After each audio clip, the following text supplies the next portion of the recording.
Imagine moving into your dream home, only to find out the previous tenants might still be hanging around except they're, well, dead. Welcome to the Watts family home, where the real estate listing might as well say, spacious, cozy, and possibly haunted. Is it a tragic crime scene, a paranormal hotspot, or just an overactive imagination fueled by too many horror movies?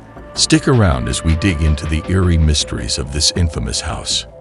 You might want to leave the lights on for this one.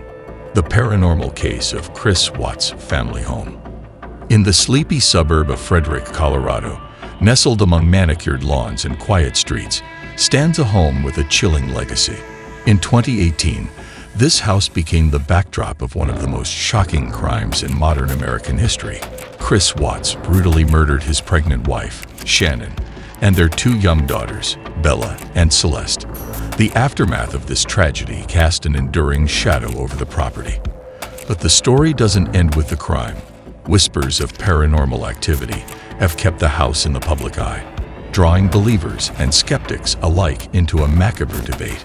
Is it truly haunted, or is the idea of ghosts merely a way to grapple with unimaginable loss?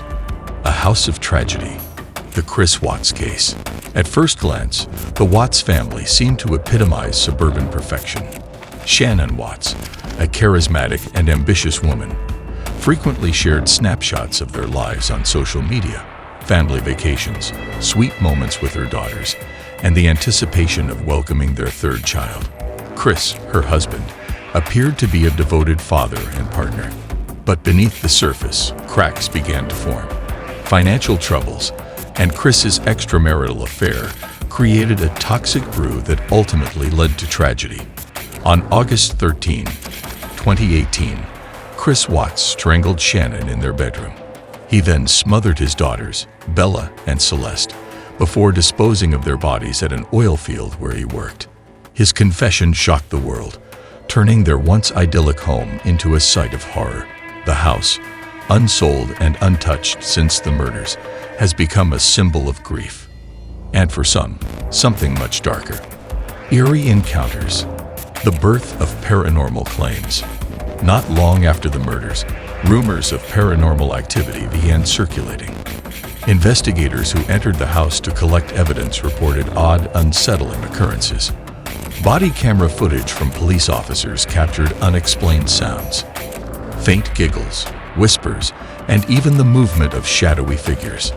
In one instance, a voice resembling a child seemed to say hi in an empty room.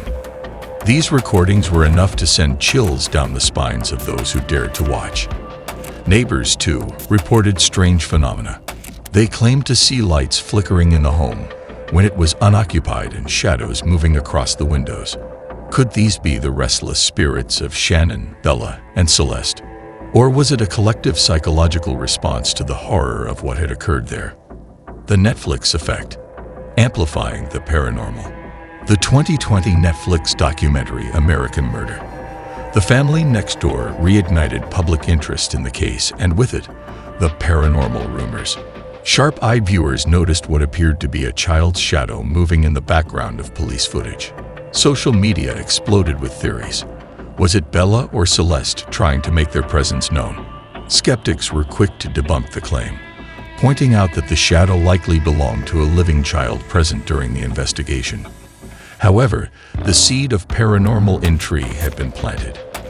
The internet buzzed with debates, and paranormal investigators flocked to the site, hoping to uncover the truth. Paranormal investigations, science, or sensationalism. Since the release of the documentary, multiple paranormal teams have visited the Watts home.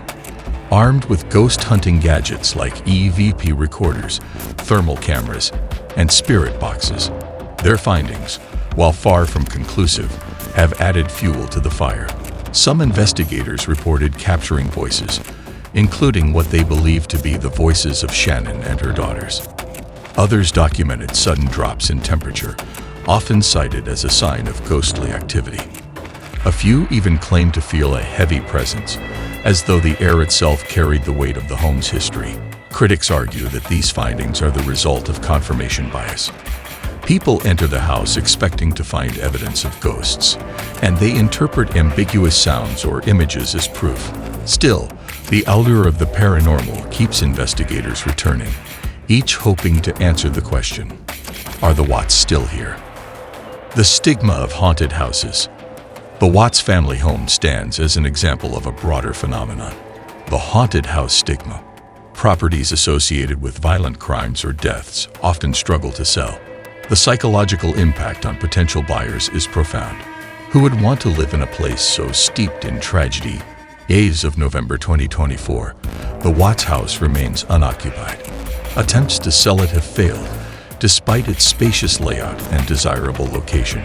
Some believe the paranormal stories play a role, while others think the sheer notoriety of the case is enough to deter buyers. The house has become a macabre landmark, a reminder of the darkness that once unfolded there. Public fascination. Why we're drawn to tragedy. Why does the Watts family home continue to captivate public attention? Part of the answer lies in our collective fascination with true crime. Stories of murder and mystery tap into our primal fears, forcing us to confront the darker aspects of human nature. Add a layer of the paranormal, and the intrigue multiplies. Ghost stories offer a way to process trauma, creating a narrative where victims may still have a voice, or at least a presence. This fascination isn't without controversy. Some argue that turning a crime scene into a ghost story is exploitative, disrespecting the memory of the victims. Others see it as a way to keep their story alive, ensuring that Shanann, Bella, and Celeste are never forgotten. Skeptics versus believers. A cultural divide. The debate over the Watts house reflects a cultural divide between skeptics and believers. Skeptics attribute paranormal claims to psychological phenomena, like pareidolia, seeing patterns in randomness, and the power of suggestion, arguing that fear and imagination fuel these experiences. Believers, however, point to personal accounts and recorded evidence, suggesting that some events defy explanation and hint at the supernatural. For some, the idea of ghosts provides comfort, offering the notion that loved ones may linger and watch over us. Others view the pursuit of paranormal evidence as a curiosity-driven challenge to science and spirituality. The conversation often becomes deeply emotional, rooted in personal beliefs about life and death. Regardless of the stance, the Watts case serves as a touchstone for exploring humanity's enduring fascination with the afterlife and the mysteries that lie beyond our understanding. Ethical considerations. Exploitation or exploration. The ongoing interest in the Watts family home raises important ethical questions. Is it right to treat a crime scene as a tourist attraction or a ghost hunting hotspot, especially when the wounds of those affected are still fresh? Critics argue that such actions trivialize the suffering of the victims and their surviving family members, reducing a deeply personal tragedy to a spectacle for entertainment. On the other hand, some believe that the attention ensures the victims' stories are not forgotten, serving as a cautionary tale for future generations and reminding society of the consequences of unchecked violence. Balancing respect for the victims with public curiosity is a delicate act, requiring a nuanced approach that avoids sensationalism while fostering understanding.